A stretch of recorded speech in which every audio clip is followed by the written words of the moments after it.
ಬ್ರಾಹ್ಮಣರು ಏನು ತಿಳ್ಕೊಂಡಾರ ಅಂತ ಹೇಳಿ ಯಾಕೆ ಈ ಥರದಿಂದ ಅವರೆಲ್ಲ ನಮ್ಮ ಮೇಲೆ ಇದು ಮಾಡಿ ನಾವು ಎಲ್ಲರಿಗೂ ಅರ್ಥಬಂಧರಾಗಿ ನಾವು ನಡ್ಕೋತೀವಿ. ನಮ್ಮ ಬಗ್ಗೆ ನಮ್ಮ ಹುಡುಗರ ಬಗ್ಗೆ ಯಾಕೆ ಇಷ್ಟು ತಿಳ್ಕೊಂಡಾರ? ಜನವಾರ ಅಂದ್ರೆ ಅವ್ರು ಏನು ತಿಳ್ಕೊಂಡಾರ? ಜನವಾರ ನಾವು ತೊಗೊಂಡು ಹುಲ್ಲು ಹಾಕೋತಾರಂತ. ಜನವಾರದ ಬಗ್ಗೆ ಯಾಕಂದ್ರೆ ಹಿಂದಕ್ಕೆ ಪೇಜಾವರ ಸ್ತ್ರೀಕರಿಗೆ ಸಬ್ಜೆಕ್ಟ್ ಇನ್ಸ್ಪೆಕ್ಟರ್ ಅವರು ಯಾರು ಹೇಳಿದ್ರು ಇದರಿಗೆ ಕ್ವಶನ್ ಹಾಕಿದ್ರು. ಜನವಾರದ ಬಗ್ಗೆನೇ ಹಾಕಿದ್ರು.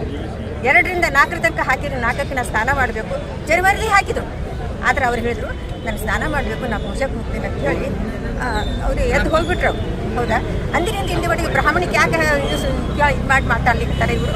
ನಾವೇನ್ರಿ ನಾವು ಯಾವ ಧರ್ಮದ ಬಗ್ಗೆ ನಾವು ಏನಾರು ಹೇಳ್ತೀವಿ, ನಾವು ಅರ್ಥಮಾದ್ರಾಗಿ ನಡ್ಕೊಂಡು ಹೋಗ್ತೀವಿ. ಇವ್ರಿಗೆ ಏನು ಬಂದದಂತ ಇವ್ರು ಏನು ಕೆಡಗಾಲ ಬಂದದಂತ ಇವ್ರಿಗೆ ಅದಷ್ಟು ನೀವು ಇದಕ್ಕೆ ಏನು ಬಂದ ನ್ಯಾಯ ಕೊಡಬೇಕು. ಅವ್ರಿಗೆ ಆ ಹುಡುಗರಿಗೆ ಎಲ್ಲಿ ಇದು ಮಾಡಿದ್ರೆ ಅಲ್ಲೇ ಎಕ್ಸಾಮ್ ಕೊಡ್ಸ್ಬೇಕು. ಎಕ್ಸಾಮ್ ಅಲ್ರಿ, ಸೀಟ್ ಸಿಗ್ಬೇಕು. ಅವ ಯಾರು ಏನು ತಗ್ಗಿ ಅವ್ನಿಗೆ ನಿರ್ಣಯ ಮಾಡಬೇಕು. ಇರ್ದಿದ್ರಿಂದ ನಾವು ಇಷ್ಟಕ್ಕೆ ಸುಮ್ಮನೆ ಕೂಡ ಎಲ್ಲೇ ಯಾವ ಕಾಲೇಜ್ ಅಂತಾನ ಆ ಕಾಲೇಜ್ನೊಳಗೆ ಅವ್ನು ಸೀಟ್ ಸಿಗ್ಬೇಕು.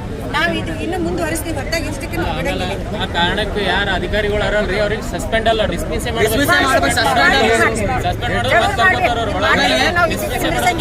ಮತ್ತೆ ನಾವು ಪುನಃ ನಾವು ಸ್ಟ್ರೈಕ್ ಮಾಡೋದಿಲ್ಲ. ಬೆಂಗಳೂರಿಗೂ ಬರ್ತೀವಿ, ಹೆಚ್ಚು ಕಡಿಮೆ ಅಂದ್ರೆ ಕೇಂದ್ರಕ್ಕೂ ಹೋಗೋದಿದ್ದೀವಿ. ನಾವು ಹೆಣ್ಮಕ್ಳು ನಾವು ಕೇಂದ್ರಕ್ಕೂ ಹೋಗ್ತೀನಿ. ನಾನು ಬಿಡಂಗಿಲ್ಲ.